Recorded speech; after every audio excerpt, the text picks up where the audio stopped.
Hey everyone, today on People Now, friends and fans mourning the loss of legendary comedian and actor Carl Reiner. Also on today's show, Cardi B announces she's taking some time off from the internet after plagiarism claims by rapper De La West. We'll explain. New upcoming Bachelor Matt James hilariously reveals the pressure is on to give his mother some grandkids, and a lot of them. Plus, country music is slowly changing. Tony winner Kristen Chenoweth gets real about hosting the Concert for Love and Acceptance and how country music is embracing the LGBTQ community. This is one of those kinds for a full meal of a movie. Joseph Gordon-Levitt getting us pumped for his heart-pounding new movie. That and more today on People Now. Let's go.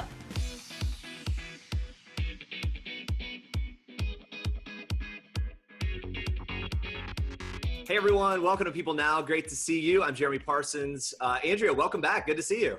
Thank you. Did you miss me, Jeremy? I did. How was the time off?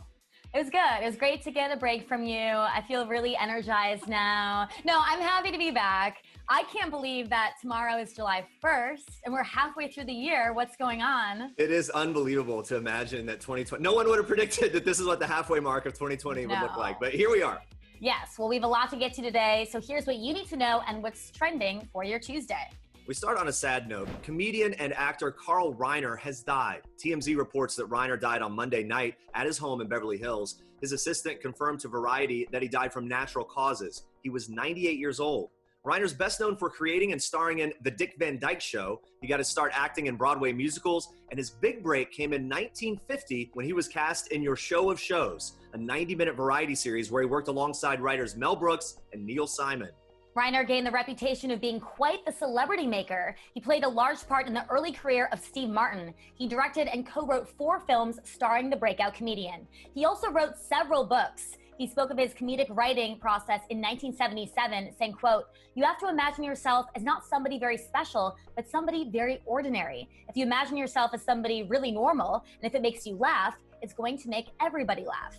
And aside from his professional life, Reiner had a fulfilling personal life as well. He married singer Estelle Libost in 1943. They were married for 64 years until her death. She delivered that famous line in the When Harry Met Sally deli scene. It was, "I'll have what she's having." A memorable, iconic line for sure. The couple had 3 children, Rob, Lucas, and Annie.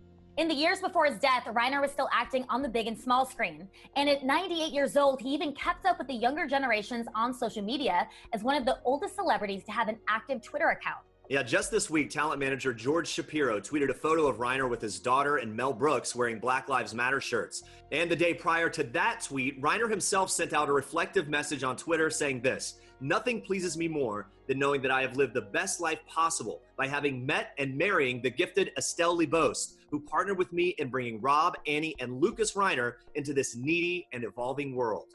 Such a very special man that leaves quite the legacy behind. Of course, our thoughts go out to his family at this very difficult time. And now we move on to this. All right, guys, Cardi B is taking a break from social media. The rapper tweeted on Tuesday in part, quote, "I'm getting off the internet for a couple days. See ya when I see ya." Her tweet came after she had a heated exchange on Twitter with rapper De La West. West accused Cardi B of stealing lyrics for the hit song Clout. Cardi B denied that she stole the lyrics and told West to clout chase from somebody else. Cardi B defended herself by claiming that she couldn't have lifted any lyrics from West since the timeline didn't add up. In one tweet, Cardi B pointed out that she wrote the song in January 2019 and West posted her lyrics on the internet in February. In another tweet, Cardi attached a video of an audio recording for the song, which claimed to show that she had been working on the song in January. Cardi B also challenged West to show that her song was from January. She also pointed out in the tweet that her rhyming clout with Oscar the Grouch is not something far-fetched because they rhyme.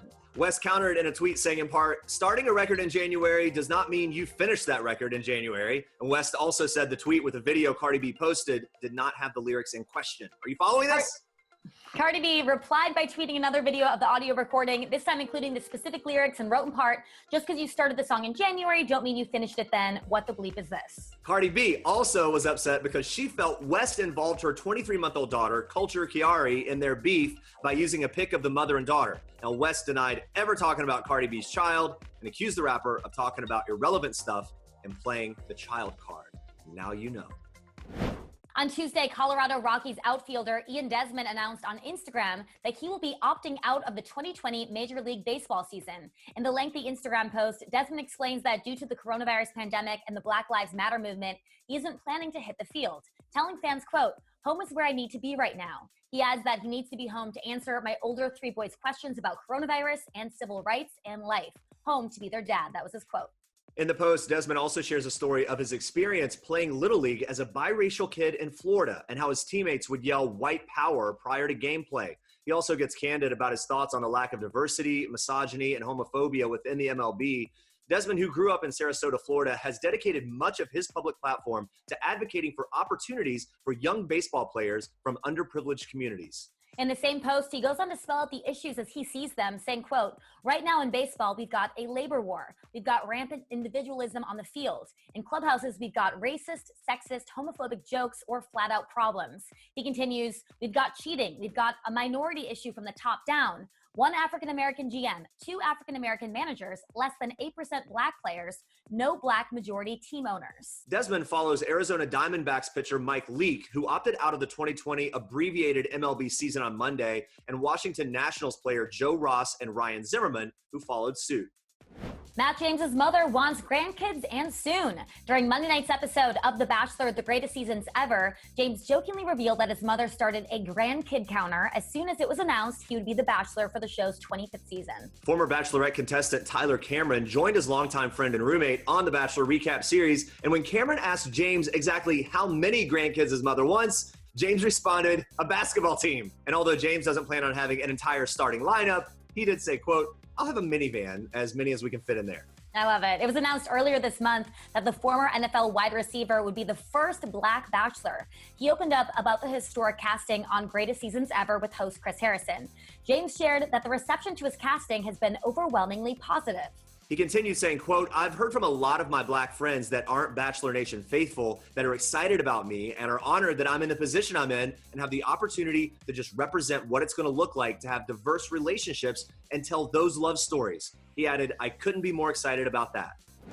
All right, we have even more for all you Bachelor Nation superfans out there. In the latest episode of PeopleTV's Star vs. Superfan, the trivia game show where we put stars up against superfans to see who knows the series better, Bachelor in Paradise couple Ashley Iaconetti Haben and Jared Haben face off against superfan Emily. Yeah, I hosted this, had so much fun. I had no idea these two were such competitive people, and they were just in the same house but in different rooms during the entire thing. The episode's available right now on PeopleTV. Let's take a quick look. All right, here we go. Next one on the buzzer round. What iconic movie features the theme song to Bachelor in Paradise? Oh my gosh. Iconic movie where the theme song comes from. Okay, Ashley. Footloose? Yes! Boom! Almost paradise. We're knocking on heaven's door. Coming in real strong. Wow! Ashley, this is your round. I am most embarrassed about not knowing that answer. I'm humbled. To be honest with you, I thought that would be the easiest one for all 3 of you. And guys, you can catch the full episode and more Star vs. Superfan on PeopleTV. All right, stay with us. Kristen Chenoweth and Ty Herndon are sharing everything we need to know about this year's annual Concert for Love and Acceptance, which benefits the LGBTQ community. Plus, Real Housewives of Atlanta star Phaedra Parks is taking her new relationship to Marriage Boot Camp Hip Hop Edition. She's telling us all about that and more. Stick around. What happens when you give me a job? Like Hector Elizondo and the Flamingo Kid. You got a joint, it stays.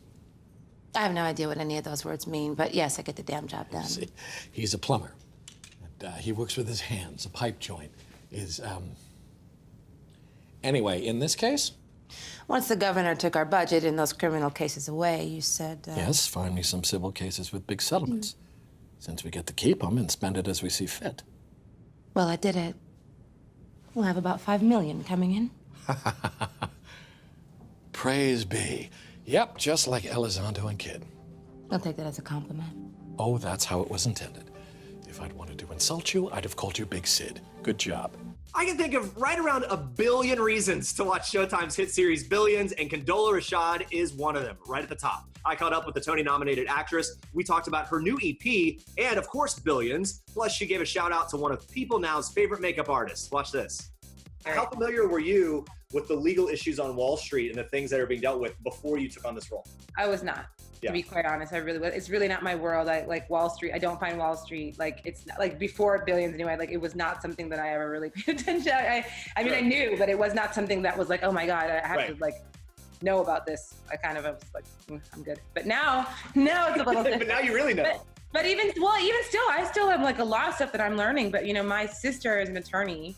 So whenever there are things that I like don't quite know or understand, she's kind of my go-to.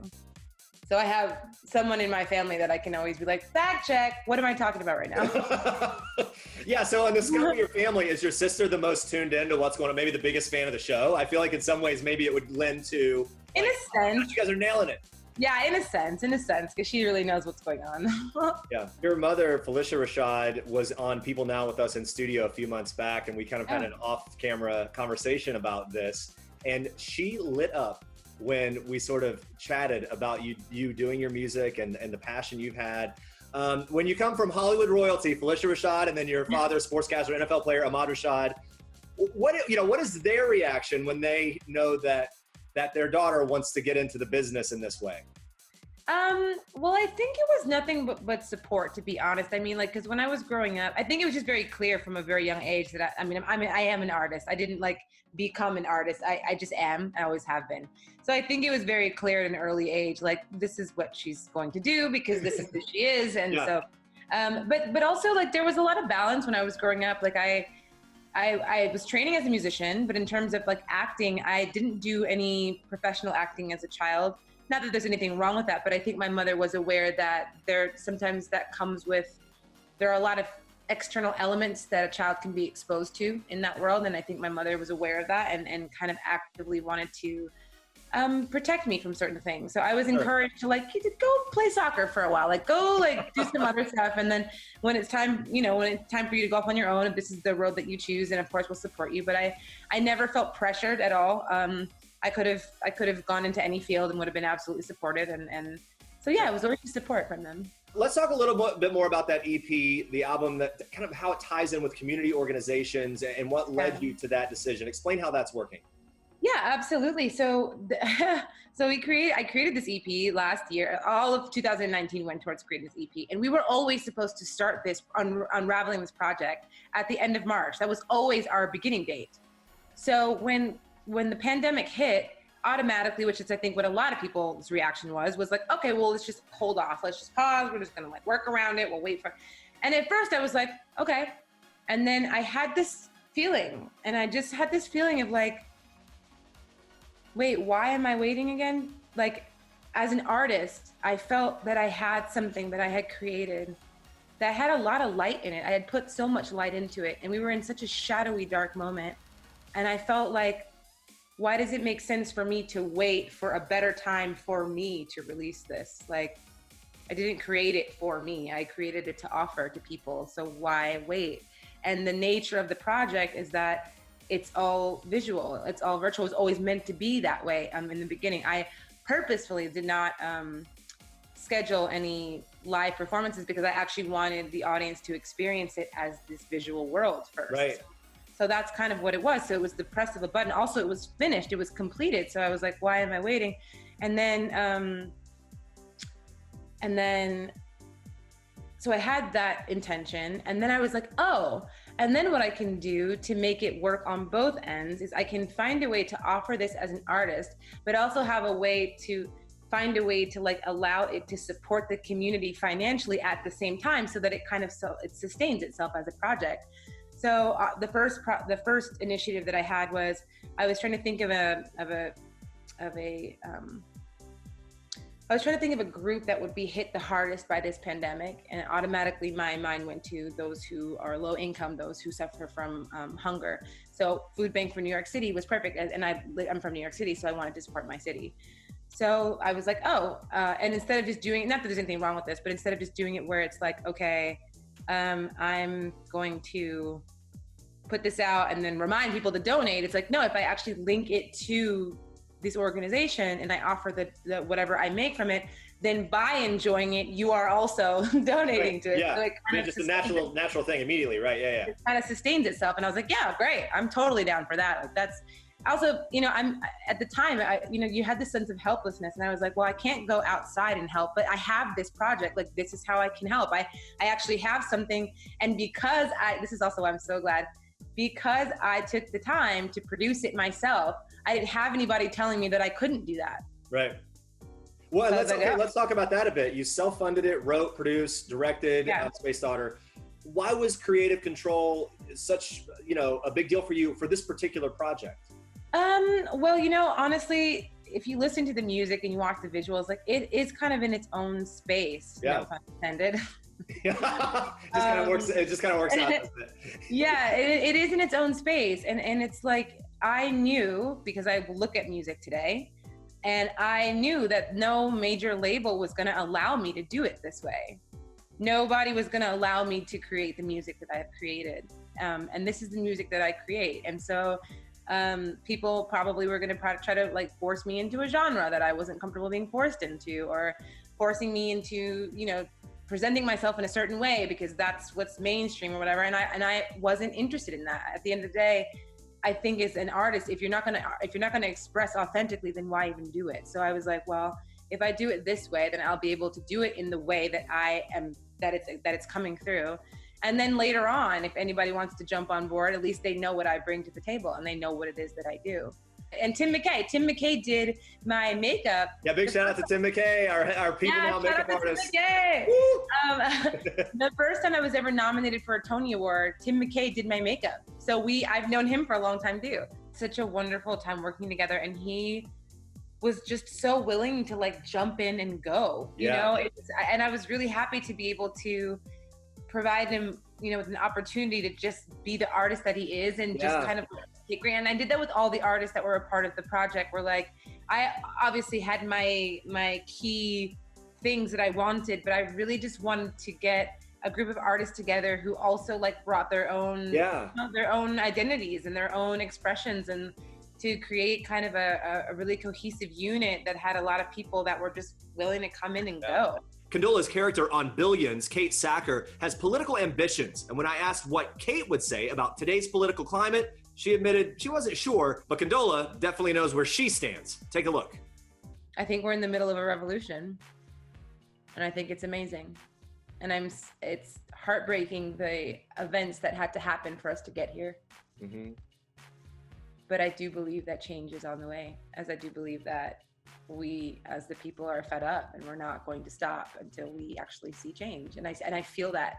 And I'm feeling now the waves of understanding that it's not a race and that it is a marathon, and it is about educating, and it is about understanding the practical ways that we can move forward to make change in our society, the practical ways that we can move forward to make sure that police brutality ends in this country, the practical things that we can do to make sure that Black and brown lives matter in this country. I think that we as a collective are learning the strides that we have to make sure that that is a reality. And I feel that. And young people of all backgrounds are coming out. We don't have time for anything else.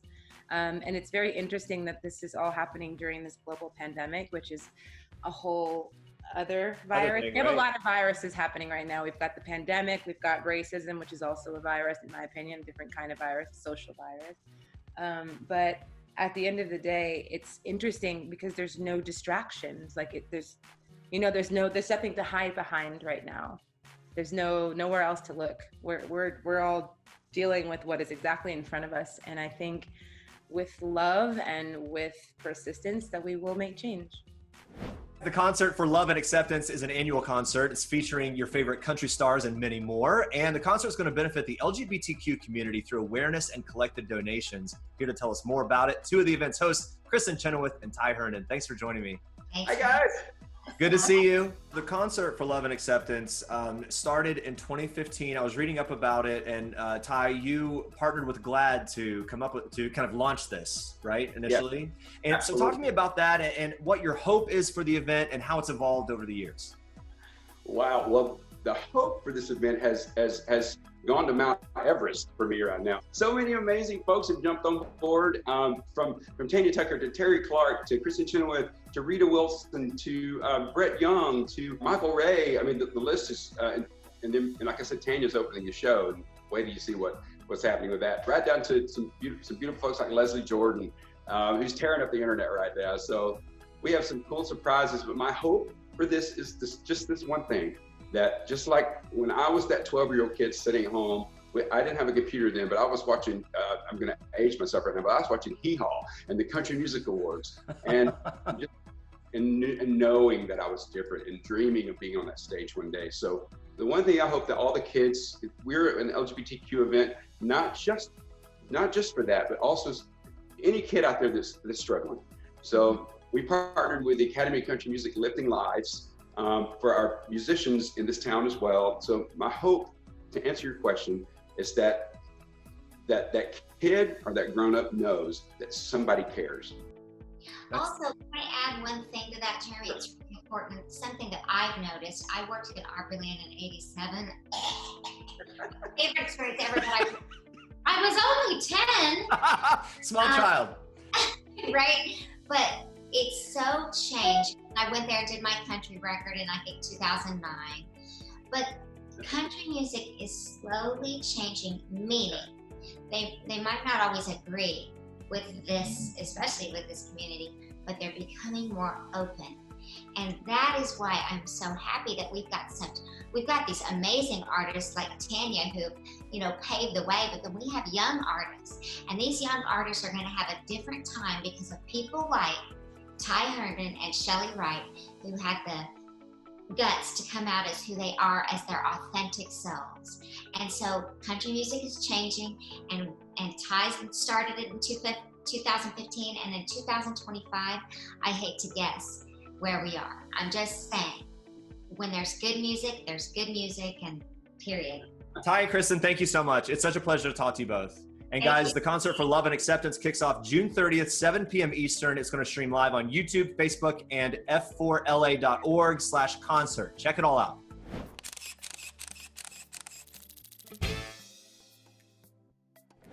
You guys seem to know each other. We have a boy at home. Oh, I'm so sorry. Are you ready for boarding, guys? We were born ready. Good evening, ladies and gentlemen. Your captain. I'd like to wish you a nice day and thank you for your trust in us.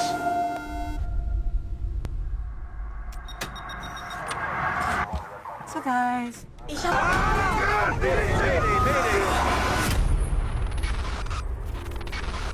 162, what's your emergency? We have a 7500. Open the door! Several men attacked our cockpit. We stopped them for now. The captain is injured. Status of the crew, I don't know. They have a hostage. They're going to kill him if I don't open the door. Wow, this looks really intense. Joseph Gordon-Levitt stars in Amazon's latest thriller, 7500. Our friend Rachel Smith from Fox 5 Vegas caught up with him to get the details on this edge-of-your-seat movie and his next few projects. Watch. The last couple years, they've missed seeing you. You took on the greatest role of your life, being a dad, right? Yes, indeed. Yeah, thank you. I like how you put that. The greatest role of my life. It's true. Yeah, so I took the last couple years off acting when I became a dad. And this movie that's coming out, 7500, is my first thing back. And, looking for what I wanted to do as my first acting job back in the saddle, I was really focused on finding a creative challenge that was unique. And I really think I found it in this movie. This was a hard acting job, really challenging, but also really rewarding. And I'm really proud of the movie. I mean, you should be, because listen, you're no stranger to amazing and really unique action films. I mean, everything from Inception to Looper, which I really love that movie. I have to imagine, as challenging as this was, it had to be one of the most difficult shoots of your career, having all the action confined to the cockpit. Yeah, the whole story takes place in the cockpit of an airplane. And look, this is not, I would hesitate to even call it action at all. There is some violence in it, to be really honest, but actually very little. And this is a very heavy drama. This is, when I say I was looking for a creative challenge, I meant a challenge. This is not a popcorn film. This isn't one to like put on and chill out. I love those movies. I love a good popcorn movie as much as the next guy. In a couple months, I have a movie coming out on Netflix with me and Jamie Foxx called Project Power's a blast. This is a different kind of thing. If you're the kind of movie lover that wants to put on something really intense, that's you know, gonna challenge you, make you feel some powerful things, make you think. I like the gamut. I like all kinds of movies, both as an actor and as a movie lover, and this is one of those kinds for a full meal of a movie. Any message you want to give your fans out there? They're going to be so happy to see a new movie from you. Something new to watch. It's so exciting. All I would say is just thank you. I mean, man, you're right. It's been a while, and anybody who would still, you know, call themselves a fan of mine, I'm eternally grateful. That's just so sweet. And, you know, the work that I get to do, I feel very grateful that I get to do it. And one of the things that makes me feel the most grateful is when it means something to somebody else. I hope you enjoy it, and, you know, there'll be many more. There's actually 3 coming out this year, so there'll be more.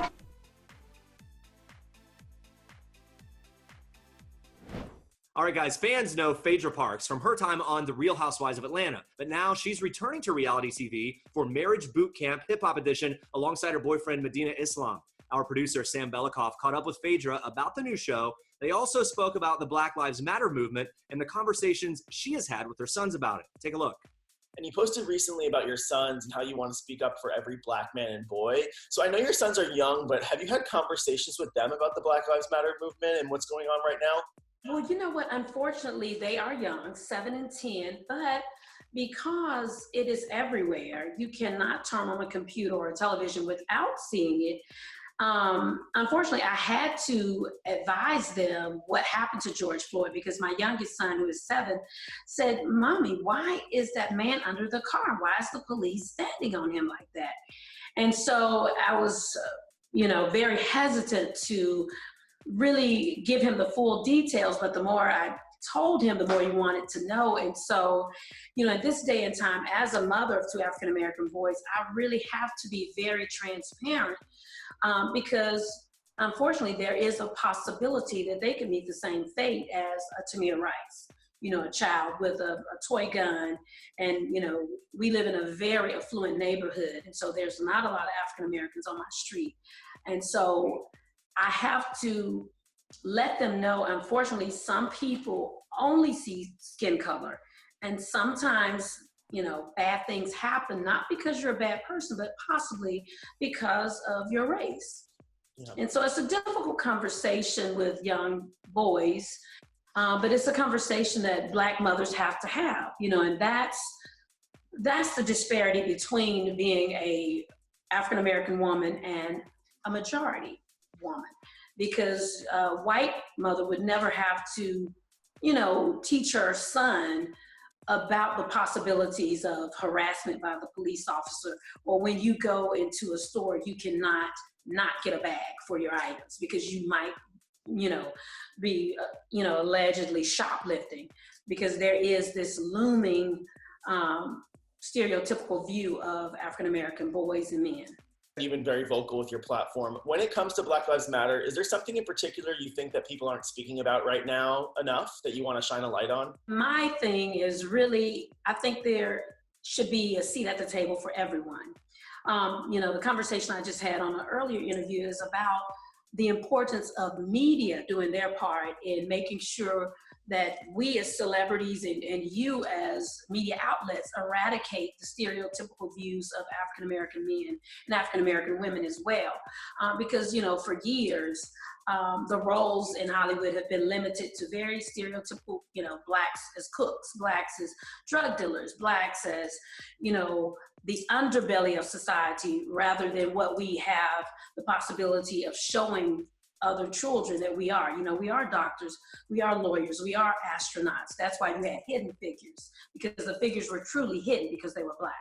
Phaedra also opened up about rejoining reality TV to work on her relationship with Medina, and she reveals if fans should keep hope alive that she would ever return to The Real Housewives. All of that and more, including a peek at her new show. Watch this. Medina and I have never had sex. Damn. No sex. None. Blue balls. He ain't getting none of the Medina Twizzler. got blue balls. He wants some of the Twizzler. Hey. You know what I'm saying? Medina got blue balls, dog. The reason I have really not had any type of intimate relationships, I know what I got in my lower half is so powerful. You know, it's like the Holy Grail. If you get a taste of it, you might lose your mind. The new season of Marriage Boot Camp. What were you most excited about going into filming this? To get some help. My friend Lil Mo, who had been on an earlier season of the show, told me that it was a great experience. And she said, Phaedra, you should really do it. And so I said, you know what? I'm going to do it because I'm a wonderful businesswoman, but I haven't always made the best decisions in love. So I thought it was a great opportunity to hopefully sharpen up on my love skills. In a clip from the premiere, you mentioned how you and Medina have never had sex. Was that a big issue in your relationship? Was that something that really thrust you into the house? It thrust him in the house.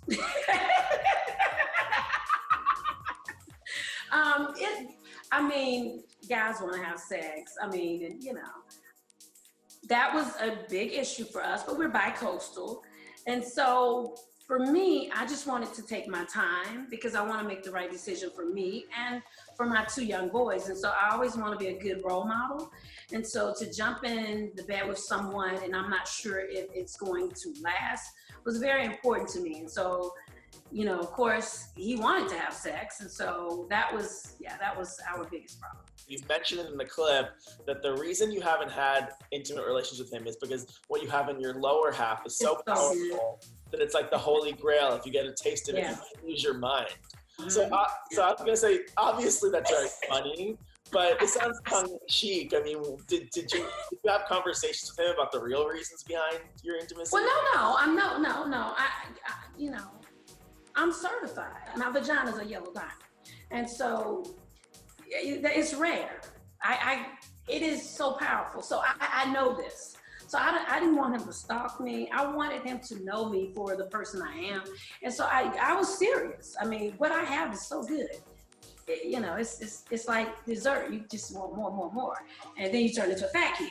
So, and I don't want to body shame people. No, that's not what I'm doing. But I know that I'm a powerful lover.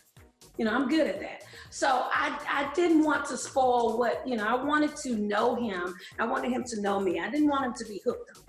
And I had to protect him from me. Yeah. My vagina is dangerous. It really is. It's dangerous. You said that serious. On another serious note. No, I'm serious. It's a weapon.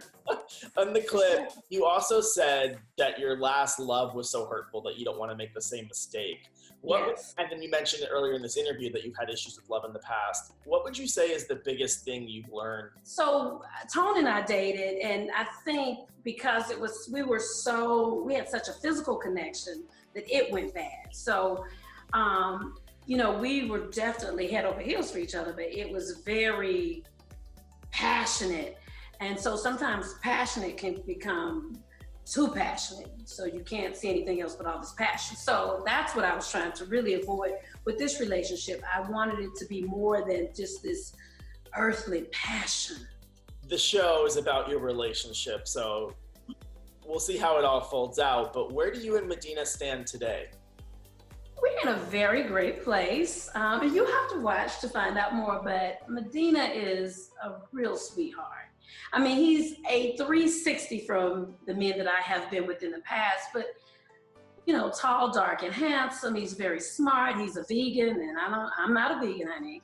Give me extra meat if possible. We have some differences, but, he is so sweet. He is almost perfect. In general, with your love life, do you want to get married again? Yes. I'm not anxious for anything, everything in its appropriate time and season. But I'm not opposed to marriage. I think marriage is a good thing. But as you know, I'm a wealthy woman, so I have to choose wisely. What does your dream love look like? The dream man for me looks like someone that is equally yoked. They have just as much money, if not more than me, so that they have no need to ask me for mine. They are very supportive. They are a Christian. I'm a Christian. They don't have to be religious, but they have to know the power of prayer and God. They also have to love my sons because I come with 2 boys. And so you have to be a family man and be able to nurture children. What was it like when Medina first met your sons? Well, he hasn't met my sons. What does that take for you? A wedding. All right. I'm very old-fashioned. I don't believe in bringing a lot of people around my children because they are very impressionable. And so, you know, being very grounded in who I am as a woman and what I want for them, no one gets to meet my children, you know, unless they are someone that's going to be a permanent fixture in their lives. So you've been in the public eye for a while. We talked about Real Housewives of Atlanta. Fans know you best from there. You've been on other shows recently, but being on this show is going to put you back, you know, in the spotlight. What would you say is the biggest misconception about you? The biggest misconception might be that I'm, you know, a little stuck up. And I think anyone that ever gets the opportunity to meet me, I am so down home and so sweet. That's why I'm a funeral director, because I'm full of sweetness. But I will get you together, as you know. There's always talk of this with you, but particularly right now, because the season ended recently with Real Housewives of Atlanta. What do you say to all the fans who want you back on the Real Housewives of Atlanta? Should they have hope? Well, you know what? You know, keep hope alive. You know, in the words of Jesse Jackson, keep hope alive. But, you know, right now I'm trying to find love. I'm not trying to fight love. You know, and so my angle, you know, I'm in a different place right now. And so that's why you should tune into Marriage Boot Camp so that you can see me finding love and being in love versus fighting. You can catch Phaedra Parks in the new season of Marriage Boot Camp Hip Hop Edition when it premieres Thursday, July 2nd at 9 p.m. Eastern on WeTV. All right, coming up tomorrow, SNL alum Jay Pharoah joins us. He's got a new movie, and he is commenting on his encounter with police that went viral amid the Black Lives Matter protests this month. Plus, girl group Run the World is talking about their new fun, uplifting single, Rainbow, and they're teaching Jeremy a few dance moves. Very excited about that. The dance moves nobody asked for. Just kidding, Jeremy. I'm sure it's great.